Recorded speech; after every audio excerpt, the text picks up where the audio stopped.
Ang intense ng mga kaganapan ngayon sa abot kamay na pangarap sapagkat magugulantang si Annalyn dahil sa mga aaminin sa kanya ni Doc Lyndon.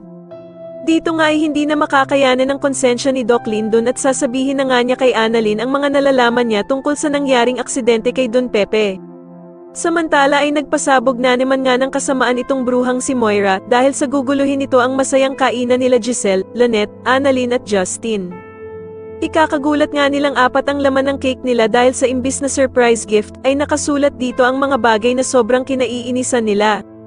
Sa kabilang banda naman ay makikibalita nga itong si Nerissa sa kaibigan niyang si Moira kung ano na nga daw ba ang kalagayan ni Don Pepe. At masayang sasagutin naman siya ni Moira na comatose pa din nga daw ang matanda kaya naman ay safe pa din nga daw silang dalawa. Ikakagulat naman ni Nerissa ang sagot sa kanya ni Moira at tatanungin niya nga ito kung bakit nga daw siya nito dinadamay. Pero papaalala naman ni Moira kay Nerissa na ginamit nga daw nila ang sasakyan nito kaya naman ay kapag nagkabukingan ay siguradong madadamay nga din daw siya. Samantala matapos ngang mabuking ni Lynette na nanggaling itong si Moira sa loob ng kwarto ni Don Pepe ay hindi na din tuloy papayagan ni Doc Robert si Zoe na dalawin ang kanyang lolo Pepe. Kaya naman ay gulat na gulat si Zoe kung bakit siya pinagbabawalan ni Doc Robert samantalang gusto niya lang naman daw makita ang lolo Pepe niya.